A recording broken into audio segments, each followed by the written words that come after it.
Hola, ¿qué tal? Es un gusto que nos acompañen en la última sesión de la Masterclass de la especialidad en Derecho Probatorio. El día de hoy tendremos el módulo 8 denominado La prueba en el ámbito de las medidas cautelares.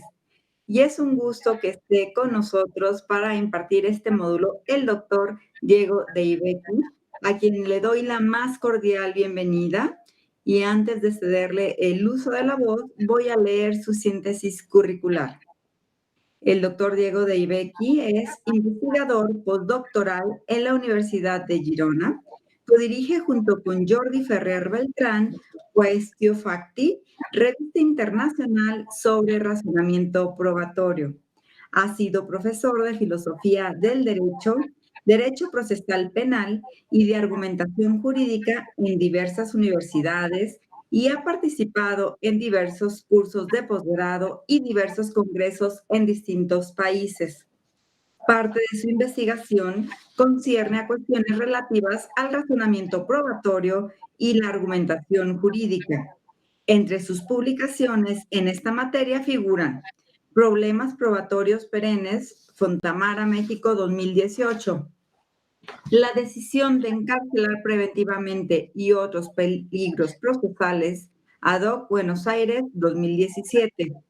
Estándares de suficiencia probatoria y ponderación de derechos, una aproximación a partir de la jurisprudencia de la Corte Penal Internacional, en coautoría con Juan Cumis, Marcial Pons, 2019. Admisibilidad de las pruebas, criterios epistemológicos o procesales, en Cavani Renzo, Garantías Procesales y Poderes del Juez, CELA 2019.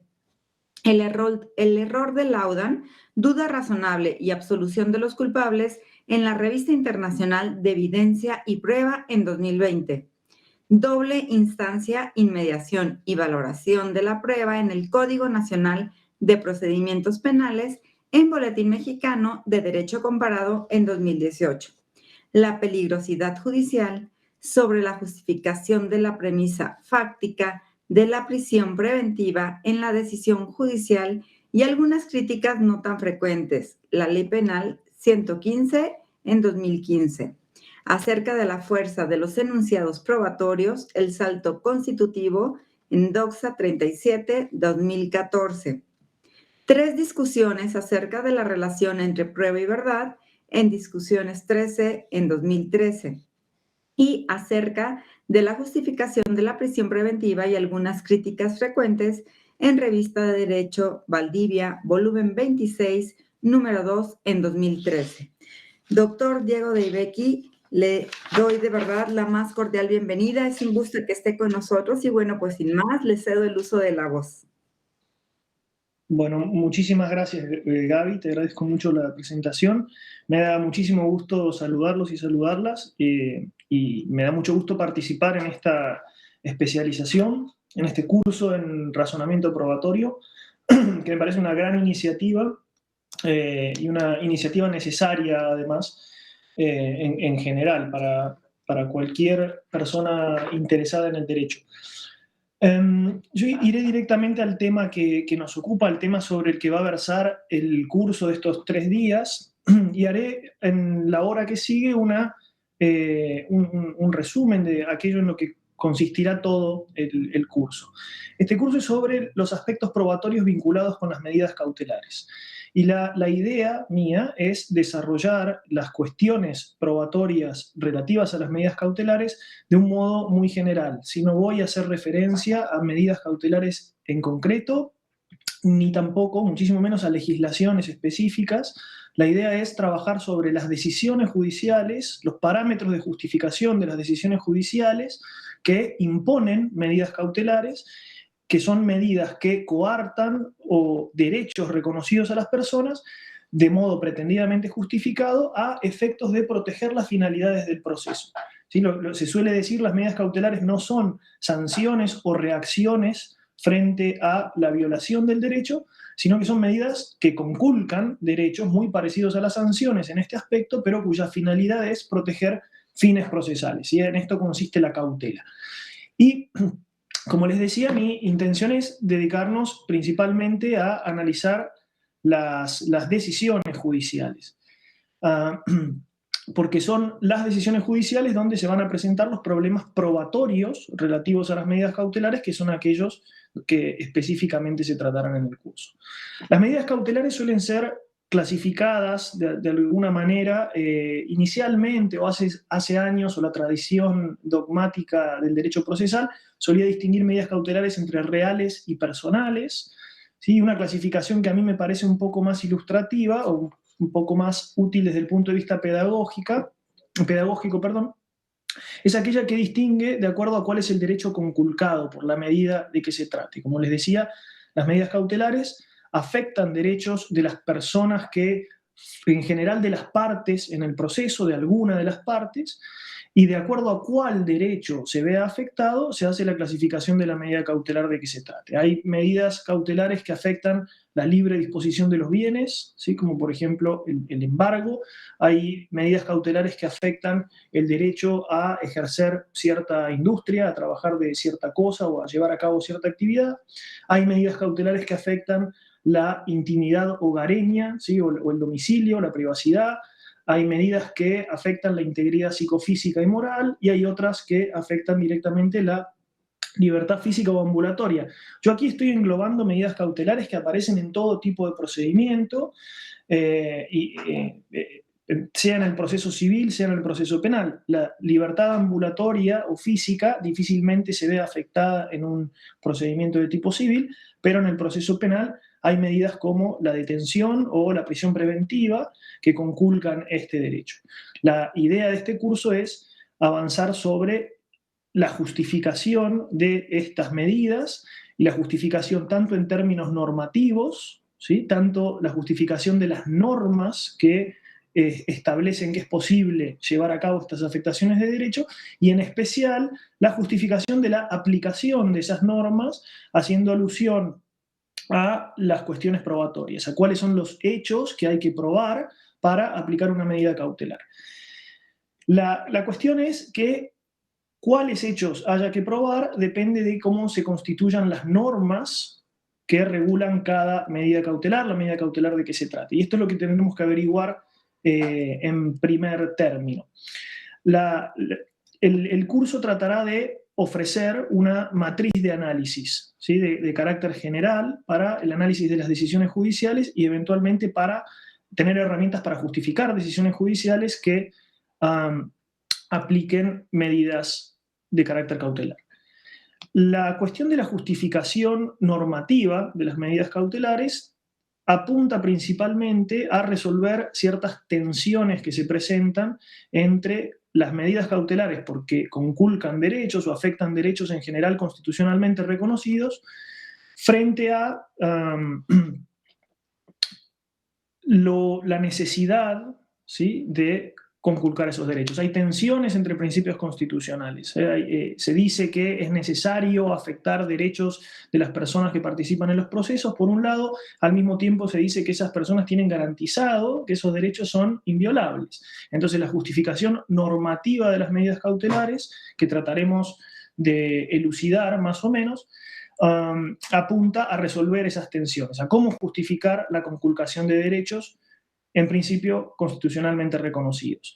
Y la intención de apuntar a las decisiones judiciales o de centrarse en el análisis de las decisiones judiciales tiene básicamente tres razones. En primer lugar, yo creo que aun cuando uno puede limitarse a leer los textos constitucionales o legales, creo que no es suficiente para identificar el derecho que tenemos en vigor. Con leer los códigos o leer las constituciones, creo que es absolutamente necesario analizar en profundidad las decisiones judiciales que de alguna manera interpretan esos códigos, esas legislaciones, esas constituciones, les atribuyen contenido, y son las que en definitiva, desde mi punto de vista, dejan entrever cuál es realmente el derecho en vigor. Esto es una visión que en la filosofía del derecho se relaciona con lo que se llama realismo jurídico, ¿sí? La forma más exagerada de realismo diría: el derecho es lo que los jueces y juezas dicen que es, ¿sí? Quizás esto es demasiado extremo, pero hay algo de esto en mi intención de apuntar a las decisiones judiciales como el elemento principal a analizar. Creo que en última instancia, cuál sea el contenido de los derechos fundamentales, en este caso aquellos que se ven afectados por la aplicación de medidas cautelares, depende de las interpretaciones judiciales evidenciadas en las decisiones aplicativas de medidas cautelares. En segundo lugar, creo que las decisiones judiciales son las que nos van a permitir, las que permiten ver con mayor claridad cuáles son los supuestos de hecho que han de probarse para aplicar cada medida cautelar. Y por último, en las decisiones judiciales podrá verse también cuáles son los criterios probatorios que se aplican para acreditar o para tener por acreditados los supuestos de hechos que condicionan la aplicación de la medida de que se trate, ¿sí? Yo reitero una vez más, no estoy hablando de una medida cautelar en particular, sino de la generalidad de las medidas cautelares que están condicionadas, ¿sí? Esto puede tener excepciones, pero me atreveré aquí a hacer una generalización, están condicionadas a la misma clase de supuestos de hecho. ¿Sí? Hay que probar cosas muy parecidas para aplicar cada una de las medidas cautelares. Primera cosa, entonces, algunas consideraciones generales sobre la justificación de las decisiones judiciales. ¿Sí? Las decisiones judiciales son aplicaciones de normas jurídicas de carácter general. Son determinaciones que se toman con autoridad, donde se aplican normas jurídicas generales y abstractas a casos concretos. Y hay distintos tipos de decisión judicial. Decisión judicial es un término bastante ambiguo. Yo lo estoy empleando, estoy aludiendo al argumento que justifica una resolución. A veces se hace referencia con el término decisión judicial a la resolución final, al resultado de ese argumento o a la conclusión. Yo estoy haciendo referencia al argumento en sí, ¿sí? A los parámetros justificativos del resultado judicial, del resultado aplicativo de la norma al caso concreto. Habiendo hecho esta aclaración, entonces, pueden contemplarse distintos tipos de decisiones judiciales a lo largo de un procedimiento. Hay decisiones finales que ponen fin al procedimiento, en un proceso penal, por ejemplo, condena o absolución. Esas son las decisiones judiciales que han de justificarse, que cierran el procedimiento, pero después hay decisiones que se adoptan a lo largo de un procedimiento, y estas decisiones suelen ser o de avance, ¿sí?, en el sentido de que permiten pasar de una etapa a la otra, ¿sí?, y cuando lo hacen precluye la posibilidad de volver atrás. Esto se conoce en el derecho procesal como el principio de preclusión. Y hay otras decisiones llamadas incidentales, algunas de ellas relativas a las medidas cautelares. Y en este sentido, estas son las decisiones de las que nos ocuparemos a lo largo del curso. Estas decisiones tienen que estar justificadas, al igual que tienen que estarlo las decisiones finales, por ejemplo, la de condena o absolución en el proceso penal. ¿Y cómo se justifican las decisiones judiciales? Bueno, un modo de ver a las decisiones judiciales es verlas como un silogismo deductivo que tiene una premisa mayor.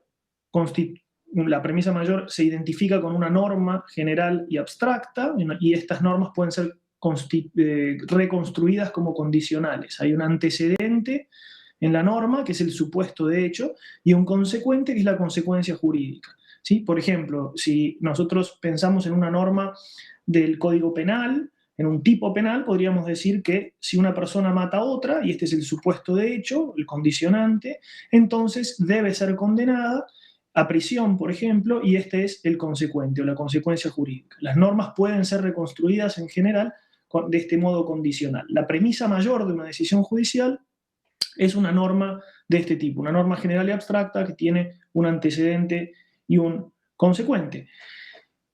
La segunda premisa es la premisa menor, que hace referencia a ciertos hechos. En el ejemplo que acabo de dar sería que una persona determinada, con nombre y apellido, en ciertas circunstancias específicas mató a otra persona, ¿sí? Y este es el supuesto de hecho, es un caso concreto. Y por último, una conclusión. Y la decisión estará justificada si la conclusión, el resultado, se sigue de la aplicación de la norma general a los hechos del caso, ¿sí? Esto es el silogismo deductivo. A esta justificación se la llama justificación interna. ¿Sí? La decisión judicial está internamente justificada si es la aplicación de una norma general y abstracta a un supuesto de hecho concreto que se subsume en esa norma general y abstracta. Pero este tipo de justificación es bastante limitado, ¿sí? Lo que a nosotros nos interesa más, sobre todo a los efectos de las medidas cautelares, es lo que se llama justificación externa, que es la justificación de cada una de las premisas. Lo que hay que justificar es, en primer lugar, la norma general y abstracta, ¿sí? Y en segundo lugar, lo que hay que justificar es el supuesto de hecho. Y estas dos justificaciones, justificar la premisa general, la premisa mayor, y justificar la premisa menor, son actividades completamente diferentes, ¿sí? La índole de la justificación es completamente diferente porque justificar una norma es una cosa, ¿sí? Hay que justificar que la norma es válida de acuerdo a ciertos principios, que la norma es aceptable, y justificar un supuesto de hecho, la premisa menor, es mostrar que esa premisa es verdadera. ¿Sí? Las normas, podemos decir ahora de modo muy genérico, pero una tesis bastante aceptada, las normas no son ni verdaderas ni falsas, por lo tanto justificar una norma no puede consistir en mostrar que es verdadera o falsa. ¿Sí? Esto no quiere decir que no se pueda decir que una norma existe o cosas por el estilo, pero las normas en sí mismas no son ni verdaderas ni falsas. Y justificar una norma requiere de argumentos muy distintos a los que a nosotros nos interesan en cuestiones probatorias. Justificar un supuesto de hecho, en cambio, es mostrar que el hecho concreto aludido ha ocurrido. Sí, esto es lo que se ha venido trabajando en todo este curso a través del análisis del razonamiento probatorio. El razonamiento probatorio consiste básicamente en esto, en justificar proposiciones fácticas. Pero nosotros, antes de llegar a las cuestiones fácticas y probatorias relativas a las medidas cautelares, necesitamos ver cómo se constituye y cómo se justifica la premisa mayor relativa a las medidas cautelares, porque es esa premisa mayor la que nos dirá cuáles son los hechos a probar.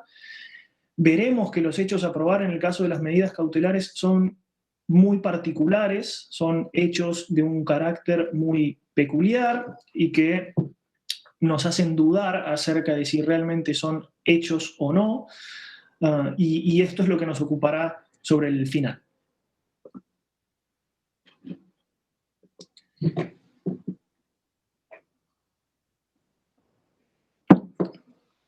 Una cuestión central de las medidas cautelares tiene que ver con su tensión con la presunción de inocencia. La presunción de inocencia es un principio generalmente reconocido en el proceso penal, pero hay muchas voces entre procesalistas que tratan de ampliar la aplicación de la presunción de inocencia a todo tipo de proceso.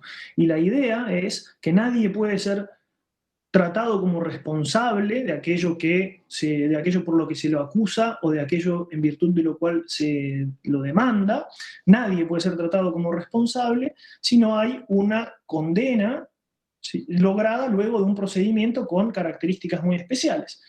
Si la presunción de inocencia es extensible a todo tipo de procedimiento, entonces las medidas cautelares parecen estar en tensión con ello, porque toda medida cautelar se parece mucho a las sanciones que se aplican o que se aplicarían en caso de que la persona sea condenada. Y se aplican, obviamente, antes de la sentencia definitiva. Se aplican durante el procedimiento en el que se discute si una persona debe o no ser condenada.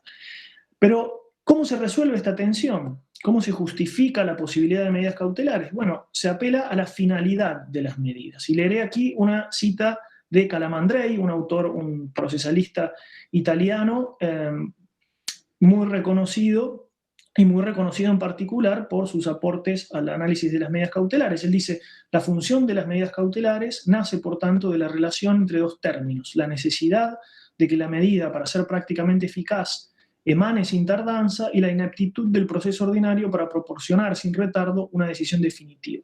La idea que se esconde detrás de esto es que las medidas cautelares no son sancionatorias y no implican tratar como responsable a la persona en contra de la cual se aplican, porque no tienen finalidad sancionatoria ni atributiva de responsabilidad, sino que tienen por finalidad específica, exclusiva, la finalidad que las caracteriza es la de proteger los fines del proceso. Son instrumentos para proteger los fines del proceso. ¿Y cuáles son los fines del proceso? Esto sí puede ser discutido, sobre todo si se pasa del análisis de un proceso civil a un proceso penal, a un proceso laboral. Se puede discutir que los fines sean exactamente los mismos, pero en general y sobre todo en relación al proceso penal se dice la finalidad del proceso es elucidar los hechos del caso, a ver qué es lo que ha ocurrido y aplicar la ley sustantiva, ¿sí? Aplicar las normas generales. Entonces, las medidas cautelares serían instrumentos para garantizar que esas cosas puedan llegar a buen puerto durante el proceso. La medida cautelar intenta que sea posible elucidar qué es lo que ha ocurrido, elucidar los hechos del caso, descubrir la verdad, como se suele decir, y hacer efectiva la aplicación de la ley sustantiva, llegado el caso de que sea necesario ejecutar una condena, de que sea posible ejecutarla y garantizar los derechos reconocidos a través de la decisión judicial. Esto nos dice ya cuáles son los caracteres de las medidas cautelares. Las medidas cautelares tienen ciertas características y son estas características impuestas de alguna manera por una teoría dogmática, ¿sí? Vinculada con autores como Calamandrei o con Chiovenda. Estas características son las que van a decirnos después cuáles son los supuestos de hecho que será necesario acreditar. El primer carácter de las medidas cautelares es que son instrumentales, ¿sí? Calamandrei decía: las medidas cautelares son un instrumento del instrumento. ¿Y qué quería decir con esto? Que el proceso judicial en sí mismo es un instrumento, es el instrumento para aplicar las normas generales. Roxin tiene una frase muy significativa en este punto, que es: el derecho no se aplica solo, no se aplica por sí mismo. Hacen falta ciertas herramientas para aplicar el derecho y el proceso judicial es la primera, quizás la principal de esas herramientas, de esos instrumentos. Pero el proceso mismo, para llegar a buen puerto, como decía antes, necesita de ciertos instrumentos que aseguren que sus finalidades van a poder ser logradas. Y uno de estos instrumentos son las medidas cautelares. Las medidas cautelares son entonces instrumentales a los fines del proceso y en este sentido funcionan como normas secundarias, diría Herbert Hart. Si Hart distinguía entre normas primarias y secundarias, las normas primarias o reglas primarias son aquellas dirigidas a la ciudadanía, las que dicen cómo debemos comportarnos como ciudadanos y ciudadanas, y las normas secundarias están dirigidas a la judicatura, a quien debe aplicar el derecho. ¿Sí? Las normas secundarias, a su vez, las había en la teoría hartiana de Herbert Hart, está la regla de reconocimiento, las reglas de cambio, que no vienen al caso, y las reglas de adjudicación.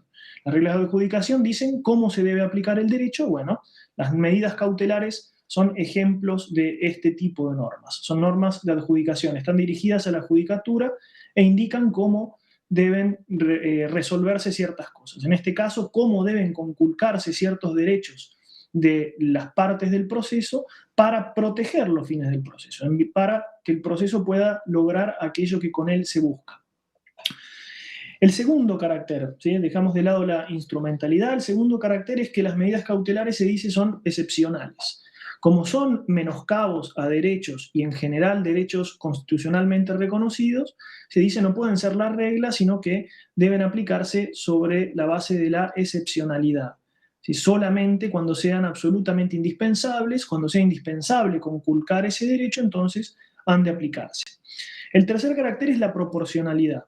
¿Sí? Esto quiere decir que las medidas cautelares no pueden afectar derechos de una persona de una manera desproporcionada o quizás muy desproporcionada en relación con aquello que puede sufrir en caso de ser condenada. El cuarto carácter es el de legalidad. En general, las medidas cautelares tienen que estar tipificadas, pero aun cuando los códigos reconozcan la posibilidad de medidas cautelares atípicas, hay ciertas condiciones de legalidad, ¿sí? Impuestas por la legislatura en el diseño de los códigos de procedimiento, condiciones de legalidad que están predispuestas. La medida en concreto puede ser atípica y puede ser generada para el caso concreto, pero hay ciertos presupuestos que hay que garantizar, que suelen estar establecidos en la legislación y que deben estar establecidos en la legislación. Y el último es la jurisdiccionalidad, que es el carácter en el que más nos centraremos al analizar las decisiones judiciales que aplican las medidas cautelares, porque en esto precisamente consiste la jurisdiccionalidad, en el hecho de que no pueden ser dictadas automáticamente, sino que dependen de decisiones judiciales donde se constate la presencia de las condiciones de aplicación, de las condiciones fácticas de aplicación, sobre todo en lo que a nosotros nos interesa, de cada una de estas medidas. Y de estos caracteres que acabo de mencionar, de estos caracteres se sigue, ¿sí? O se pueden de alguna manera reconstruir las condiciones fácticas de aplicación generales a todas las medidas cautelares. Estas condiciones fácticas que yo les voy a mencionar son extensibles a casi toda medida cautelar. Son una cosa que caracteriza a las medidas cautelares y que tiene que ver sobre todo con la idea de que las medidas cautelares son instrumentales al proceso. Después, esto constituye el supuesto de hecho. Después habrá que ver cuál es la consecuencia jurídica de cada norma, y la consecuencia jurídica coincide con la medida de que se trate. Puede ser un embargo, una inhibición de bienes, la prisión en el caso de la prisión preventiva, etc. Pero el supuesto de hecho, aquello que va a haber que probar, es general a todas las medidas. Y este supuesto de hecho se constituye por tres parámetros, o tres, es un supuesto de hecho complejo, que tiene supuestos de hecho más específicos. El primero de ellos suele denominarse en el proceso civil fumus bonis juris, o fumus commissii delicti en el proceso penal, y traducido suele ser mencionado como apariencia de buen derecho.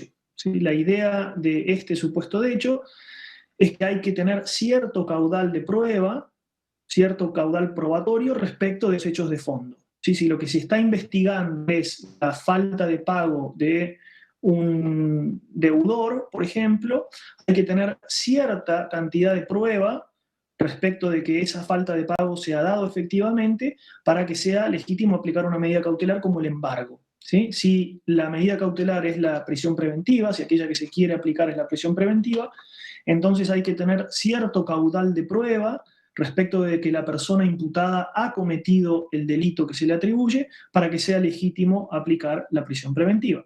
¿Sí? En esto consiste la apariencia de buen derecho. Es la idea de que el proceso puede llegar a condena, de que hay una probabilidad de que el proceso vaya a llegar a condena. Si no hay prueba respecto de esto, entonces queda descartada la posibilidad de aplicar una medida cautelar. Entonces este es el primer factor, el primer supuesto de hecho, la primera cuestión probatoria que nos interesa, la relativa a la apariencia de buen derecho. Cierto caudal probatorio respecto de los hechos de fondo que se investigan o se tratan de resolver en el proceso de que se trate.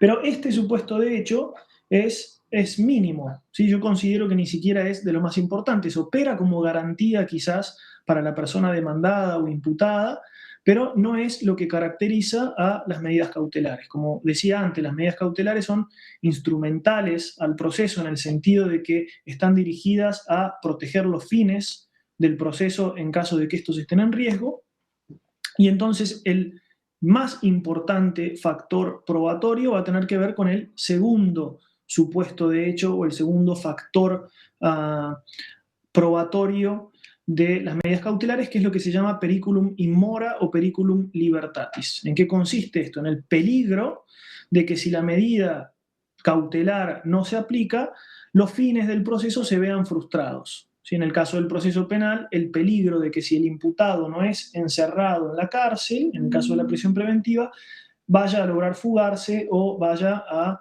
entorpecer la prueba, o el peligro de que si a un demandado en un proceso civil no se le embargan ciertos bienes, el peligro de que no pueda ejecutarse eventualmente la condena en favor de del actor, de quien ha demandado.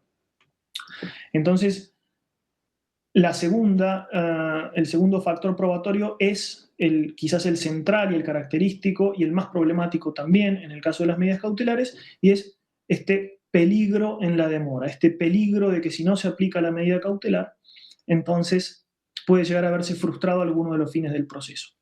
Y el tercer factor, que podría hacerse colapsar en el anterior, es la indispensabilidad o la absoluta necesariedad de que la medida cautelar sea aplicada para neutralizar ese peligro. Quiere decir, no solamente tiene que haber un peligro de que se vean frustrados los fines del proceso, sino que tiene que ser absolutamente necesario aplicar la medida cautelar de que se trata para neutralizar ese peligro. Si hay una medida cautelar menos gravosa, para neutralizar el peligro debería aplicarse la medida menos gravosa en virtud del principio de excepcionalidad y de proporcionalidad que he mencionado antes. Entonces, así quedan constituidas las normas que regulan la aplicación de medidas cautelares. Un supuesto de hecho complejo que puede desmembrarse en tres partes, ¿sí? La apariencia de buen derecho, que es la primera cuestión probatoria que habrá que analizar, en el peligro en la demora, que es la segunda cuestión probatoria que habrá que analizar, y son cosas completamente diferentes, aquellas que hay que probar en uno y en el otro caso, y tercero, la indispensabilidad o la absoluta necesariedad de aplicar la medida cautelar para evitar que el proceso se vea frustrado. Entonces, esto que acabo de decir proviene de una construcción dogmática, en general, dogmática en el sentido de que viene de la academia del proceso civil y esto después se fue conjugando en legislaciones y jurisprudencia, pero en principio es una concepción creada por autores y autoras del derecho procesal.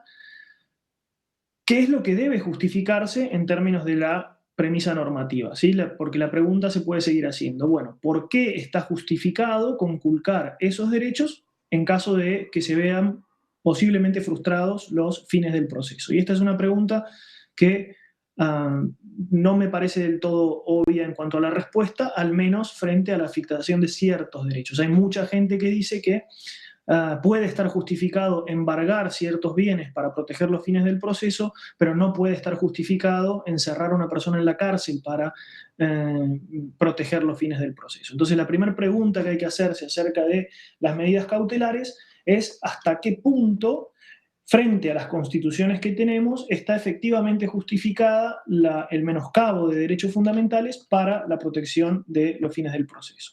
Si en todos los casos o en algunos casos no está injustificado o resulta inconstitucional este menoscabo. Y lo segundo que hay que ver es que a partir de esta concepción cautelar queda definida la premisa fáctica y es esta concepción de las medidas cautelares la que, como vimos antes, determina las condiciones de aplicación de las medidas, de cada medida cautelar y qué es lo que hay que probar en cada caso. Veamos un poco la justificación de la premisa normativa. ¿Por qué está justificado, o en virtud de qué se podría decir que está justificado, menoscabar derechos de las partes en el proceso para proteger los fines del proceso? La idea aquí es seguramente que hay una colisión de principios en última instancia, ¿sí? Aunque las constituciones reconocen que ciertos derechos son derechos universalmente reconocidos y que no pueden ser violentados, que no pueden ser violados a cada uno de los ciudadanos y ciudadanas.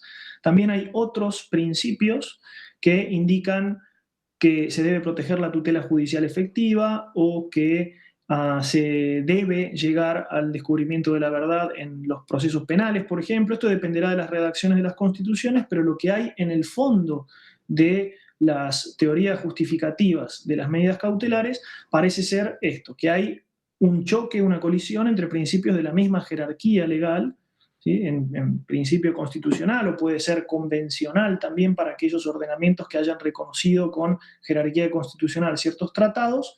Hay colisión de principios y frente a esta colisión de principios lo que hay que resolver, en algunos casos al menos, es que prevalecen los fines procesales. Los fines procesales justifican en todos los casos o en algunos casos el menoscabo de derechos fundamentales, restringir derechos fundamentales a efectos de proteger los fines del proceso, a efectos de garantizar que se va a descubrir la verdad y de garantizar que, llegado el caso de condena, va a poder ser efectiva la aplicación y la ejecución de la sentencia.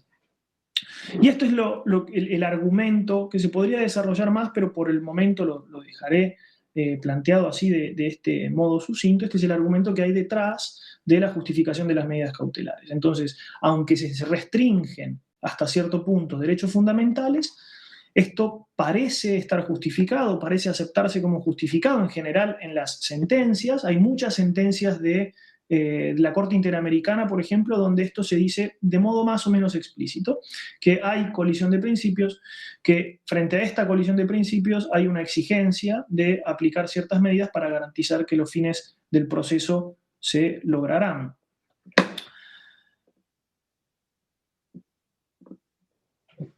De modo que aceptada esta justificación,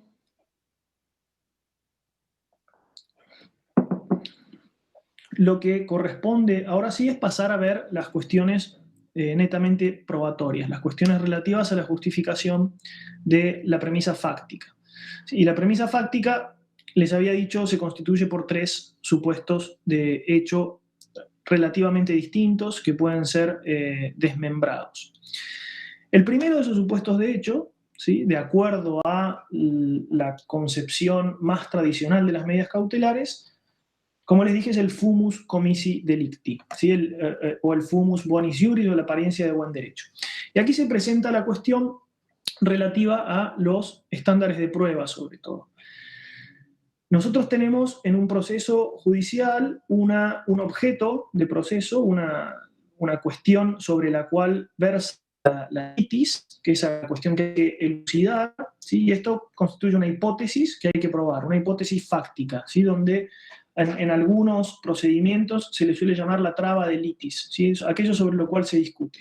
Eso sobre lo cual se discute es aquello que hay que acreditar o probar, y para llegar a una condena, en general se dice, tiene que haber suficiencia probatoria, ¿sí? Tiene que ser suficiente la prueba que hay para tener por verdadero al evento sobre el cual versa el procedimiento. Y esto depende de un estándar de prueba, ¿sí? Yo supongo que han oído ya hablar a lo largo de estas conferencias de los estándares de prueba. Los estándares de prueba son reglas generales que procuran establecer un umbral de suficiencia probatoria para resolver cuestiones en el proceso. Y en general los estándares de prueba que se mencionan como ejemplos son la fórmula más allá de toda duda razonable o aquella relativa a la preponderancia de la prueba. Estos son estándares para condenar. Pero en las decisiones intermedias, que les mencioné al inicio, las decisiones intermedias que se van adoptando en un procedimiento, sea para decidir el avance del paso de una etapa a otra, sea para decidir cuestiones incidentales, como pueden ser las relativas a las medidas cautelares, hay que aplicar estándares obviamente menores, ¿sí? No tendría mucho sentido exigir para aplicar una medida cautelar que se pruebe del mismo modo que para condenar el supuesto de hecho sobre el cual se está discutiendo. Y no tendría sentido porque si ya se hubiese realizado toda esa actividad probatoria, pareciera que estaríamos en condiciones de decidir por la condena o la absolución, por tomar una sentencia definitiva. Sin embargo, estamos en etapas tempranas del proceso de que se trate, y para resolver la aplicación de medidas cautelares, entonces, habría que contar con un estándar de prueba menos exigente que aquel para condena. Y en esto consiste la apariencia de buen derecho, básicamente, en exigir un cierto caudal probatorio, pero menor, con un estándar menor o menos exigente que aquel que resulta aplicable o que resultaría aplicable, llegado el caso de tener que decidir la sentencia definitiva. Hay quienes dicen que la apariencia de buen derecho no consiste exactamente en esto, que lo que hay que probar es una hipótesis distinta, ¿sí? La hipótesis que hay que probar es que es probable que el proceso llegará a condena, ¿sí? Fíjense que no es lo mismo exigir un cierto caudal probatorio que decir que hay que probar que probablemente se llegará a condena, porque uno puede tener un grado de prueba razonable respecto de la verdad de aquello de que se lo acusa a una persona o respecto de que una persona demandada es responsable, puede tener un grado probatorio, y al mismo tiempo puede decir que es improbable que esa persona vaya a ser condenada porque es previsible o no es previsible que pueda recolectarse más pruebas, que pueda recolectarse prueba tal que, llegado el caso de la sentencia definitiva, se satisfaga el estándar de prueba exigido. Entonces yo puedo tener cierta prueba, pero también puedo prever que es toda la prueba que tendrán los jueces que tengan que decidir la sentencia definitiva. Y si yo puedo hacer esta previsión, entonces es improbable que el proceso llegue a condena. ¿Sí? Entonces las hipótesis son distintas. Hay un procesalista italiano que dice esto, que dice, no, el fumus bonis iuris o el fumus comissi delicti consiste en una hipótesis diferente a aquella sobre la cual se está discutiendo. La hipótesis sobre la que consiste el fumus bonis iuris es la probabilidad de que el proceso llegue a condena. Y esto es otra cosa distinta. Y lo que dice además es que esta hipótesis tiene que ser probada con el mismo estándar de prueba con el cual tiene que ser probada la cuestión de fondo para condenar. ¿Sí? Es decir, hay que probar que es probable que el proceso llegará a buen puerto, en el sentido de que se condenará al imputado o a la persona demandada, es probable que esto ocurrirá, y hay que probar esto más allá de toda duda razonable. ¿Sí? Estas son dos cuestiones, es una cuestión a discutir, si se quiere, que la dejo como pregunta abierta. ¿Sí? Estas son las dos posturas relativas al fumus bonis iuris. Entonces, por un lado, se dice, es el mismo supuesto de hecho que se está investigando o debatiendo en el proceso, ¿sí? Pero con una exigencia probatoria menor. Por el otro lado, se dice, no, es un supuesto de hecho distinto, probabilístico, relativo a aquello que pueda llegar a pasar en el proceso, y debe ser acreditado con el mismo estándar aplicable para decidir la condena o absolución de la persona imputada o demandada. Y para ir cerrando, el otro supuesto de hecho que nos interesaba, aquel sobre el cual nos centraremos sobre el final del curso, es el peligro en la demora, el periculum libertatis, como se le suele llamar en el derecho procesal penal. ¿En qué consiste este peligro? Este peligro es la posibilidad, la probabilidad de que se vean frustrados los fines del proceso. Es el peligro de que algo vaya a suceder, ¿sí? Es un hecho futuro aquello en lo que se está pensando, ¿sí? Es un riesgo acerca de que algo vaya a pasar. ¿Y cómo se pueden probar los hechos futuros? Esta es la gran pregunta que emerge frente a las medidas cautelares. ¿Cómo se prueba el peligro procesal? ¿Qué quiere decir probar el peligro procesal? Aquí hay cuestiones que tienen que ver no tanto con prueba en sentido estricto, sino que tienen que ver con cuestiones de calificación. La justificación de las premisas fácticas vincula dos problemas. Problemas de calificación de hechos, ¿sí? Cuestiones conceptuales. Seguramente han escuchado a Daniel González Lagiera hablar con mucha claridad de este aspecto. Hay muchas cuestiones que son de carácter conceptual, que parecen a veces ser probatorias, pero son de carácter conceptual. Y hay aquí también cuestiones probatorias. Las cuestiones conceptuales son predominantes frente al peligro procesal, porque la primera pregunta es, bueno, ¿en qué consiste el peligro procesal? ¿Con qué coincide en el mundo el peligro procesal? Es decir, ¿cuáles son los hechos que hacen que alguna persona sea, por ejemplo, procesalmente peligrosa? Aquí lo que hay que pensar es en tres cosas: en cuáles son los riesgos que quieren evitarse, en la probabilidad de que esos riesgos ocurran y en un grado de probabilidad de que esos riesgos ocurran. En el derecho penal, por ejemplo, hay delitos de peligro, ¿sí? Delitos donde se condena a las personas porque han hecho algo, han ejecutado una acción que genera un cierto riesgo de ocurrencia de un mal, ¿sí? Una persona, por ejemplo, arroja químicos en un lago y el lago no se ha contaminado por ello, pero ha aumentado el riesgo de contaminación en un grado muy grande, ¿sí? Y entonces en ese caso podría ser sancionada o condenada por esa acción ejecutada. En el caso de las medidas cautelares, nosotros estamos frente a un peligro relativamente distinto. Yo le suelo llamar peligro de segundo orden, porque lo que se trata de prever es no solamente el menoscabo o la frustración del fin del proceso, sino que se prevé también si la persona afectada puede llegar a actuar de ese modo. En general no hay una acción de la persona en contra de la cual se aplica la medida cautelar, sino que se está haciendo una previsión de que si la medida no se aplica, esa persona probablemente actuará de un modo tal que probablemente menoscabará los fines del proceso. Entonces, no se prevé solamente el daño, como en el caso de los delitos de peligro que ponía el ejemplo de la contaminación del lago, donde hay una acción de una persona, sino que para la aplicación de las medidas cautelares se trata de prever la conducta misma de la persona, en muchas de ellas al menos, la conducta misma de la persona en contra de la cual la medida se aplica, la persona cuyos derechos se ven menoscabados por la aplicación de la medida. Y este es el punto central donde las cuestiones probatorias se tornan dificultosas, porque la pregunta es cómo hacemos para prever acciones humanas. ¿Cómo podemos justificar en términos probatorios que es probable que una persona vaya a actuar de un determinado modo? ¿Sí? Entonces aquí hay varias estrategias justificativas que se han desarrollado en el mundo de la aplicación de las medidas cautelares. Simplemente las mencionaré para cerrar. La primera de ellas es apelar a presunciones iuris, a presunciones legales. ¿Sí? Frente a ciertos supuestos, se presume iuris tantum o iuris et de iure que hay peligro para el proceso y por lo tanto se debe aplicar automáticamente la medida cautelar.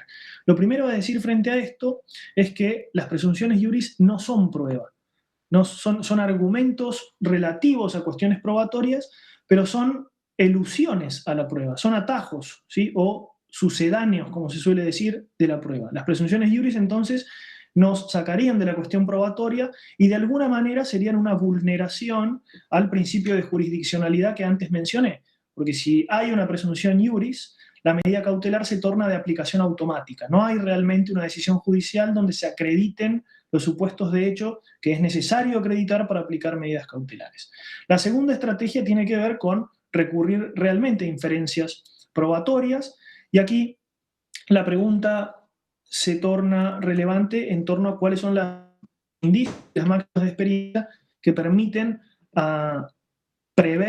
permiten justificar la previsión de que ciertas personas actuarán de determinados modos. Aquí es donde la cuestión de la aplicación de las medidas cautelares, yo me he dedicado principalmente a la de la prisión preventiva, parece quedar abierta, parece carecer de una justificación real.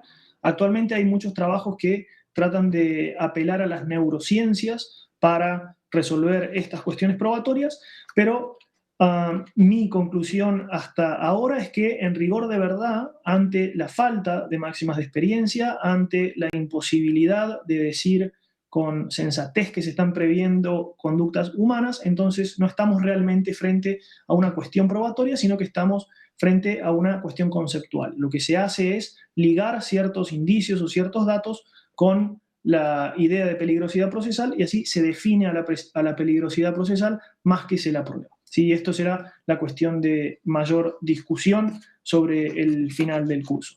Por ahora les agradezco muchísimo y bueno, y le dejo la palabra. Muchísimas gracias, doctor Diego Deivecchi, muy interesante todo lo que nos platicó en esta sesión sobre lo que es la prueba en el ámbito de las medidas cautelares. Y bueno, pues muchas gracias, nos da muchísimo gusto que nos hayan acompañado en las diferentes sesiones de la Masterclass de la especialidad en Derecho Probatorio, organizada por el Tribunal Electoral del Poder Judicial de la Federación y la Universidad de Girona. Muchas gracias.